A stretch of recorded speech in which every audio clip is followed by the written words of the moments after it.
What would happen if we centered various groups of Nebraskans in our budget making process, making sure their needs were adequately funded? Would it look different?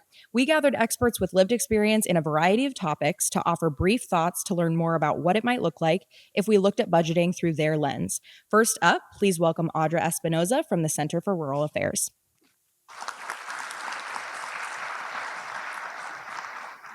Well, hi guys. Thank you to Open Sky for inviting me to speak and participate. That will sure be a difficult panel to follow. But my name is Audra Espinoza, and I'm here today representing the Center for Rural Affairs. And I'm here to talk a bit about food security in Nebraska. Since I only have 10 minutes, I had to really narrow my focus. And as you all know, food security in Nebraska is a huge issue with many challenges and many variables that affect the outcome of food insecurity in the state. A little bit about me. Before coming to work at the Center for Rural Affairs this past January, I had previously worked at the United Way of South Central Nebraska and Hastings Public Library. Both of those roles gave me a truly unique understanding of community needs and perspectives, as both jobs allowed me to work with individuals truly from all walks of life and witness food insecurity in my community firsthand. For those of you who are unfamiliar with the Center for Rural Affairs, the center empowers rural individuals to grow together, bridge cultural divides, and enhance local leadership. Our projects support new immigrants, beginning farmers, entrepreneurs, inclusive community development, and food security. We engage people in decisions being made by elected leaders and policymakers. The center champions rural voices in state houses and on federal policies to create a sustainable future for rural America, our businesses, and our communities. We offer coaching and financing to help people start or grow their businesses, buy homes, also strengthening rural communities.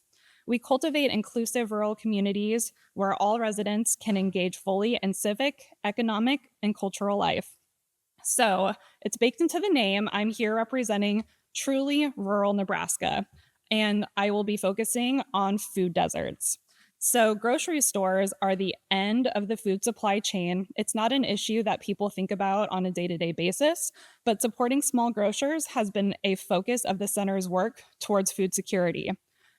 Currently, there are 380 villages in Nebraska with fewer than 800 people. Before starting at the center, I thought that Hastings was pretty rural, but I now have a much better understanding, and I have taken grocery stores and access to fresh produce for myself and my family for granted. Through the Sherwood Grocery Project this year, part of my work was holding 2 community listening sessions in Elwood and Exeter, Nebraska, to hear firsthand and authentically from community members what challenges their local grocery stores face. So for a little bit of context, Elwood, Nebraska is right outside of Lexington, and their grocery store actually closed in March of 2024. So the nearest grocery store is more than a 45-minute drive both ways for community members. And to juxtapose Elwood, we held a community listening session in Exeter, Nebraska, which is a town of around 450 people, central Nebraska, and they are doing really innovative things with technology to help mitigate some staffing challenges. So another issue that rural groceries face are supply chain challenges for fresh produce, which means that grocery stores in rural parts of Nebraska do not have access to nutritious food. And by extension, villages also don't have access to fresh food. In USDA designated food deserts, community members have to travel long distance for groceries, which is a huge problem for young families, the elderly, and anyone in that community with unreliable transportation or medical issues. After hosting both community listening sessions, it was abundantly clear how much grocery stores truly mean for communities. Rural grocery stores, unfortunately, continue to disappear. They have disappeared from about 326 to 272 stores over the past 25 years and continue to decline as Dollar Generals multiply. 12 stores closed in rural Nebraska last year alone, leaving those villages vulnerable to living in food deserts. Rural grocery stores are more than just food. They are truly the heart, economic, and social hubs of rural communities. Rural grocers face razor thin profit margins, shrinking and aging populations, and younger generations who often don't want to take over store ownership because of the challenges that they know rural stores face.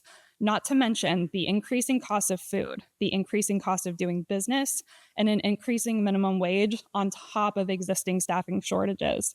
So, as you can imagine, when a small town fails to keep even a grocery store open, other small businesses often soon follow. It's difficult to attract new families to a town if you can't even offer a grocery store.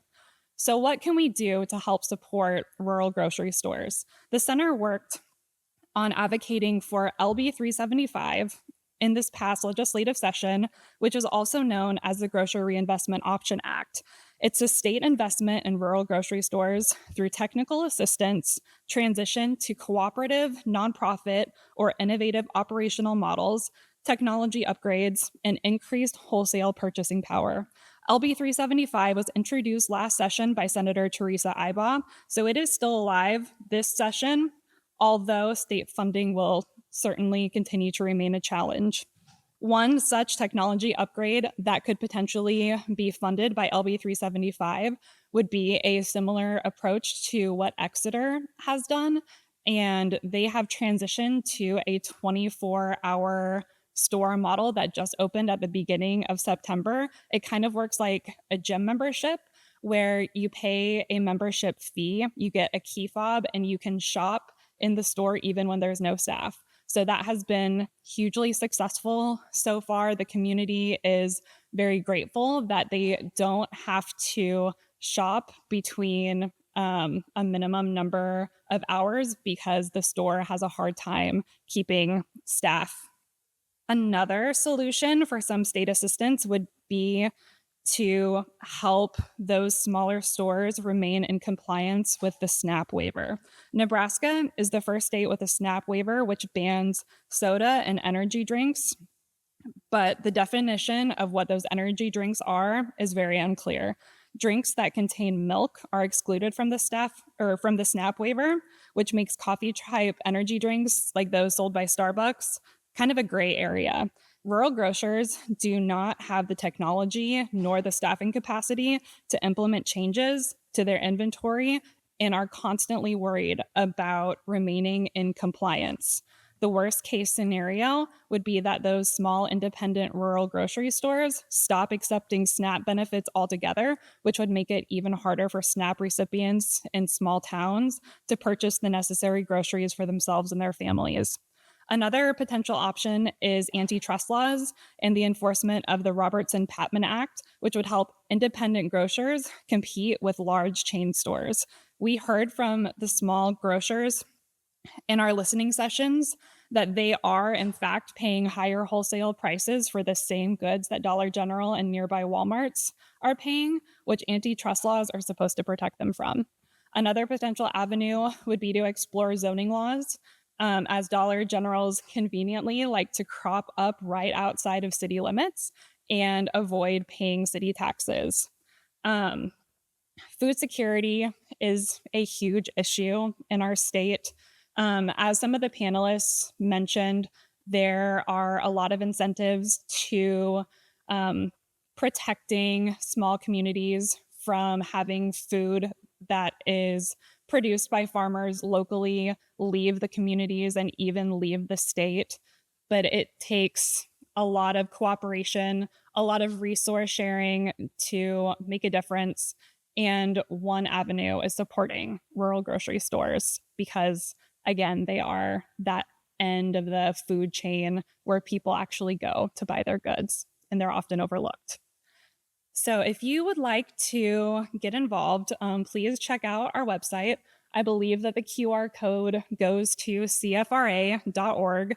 Make sure to follow us on social media. Of course, support small businesses, especially your independent grocery stores, and feel free to reach out to me anytime. I would be happy to chat more about food security in the state.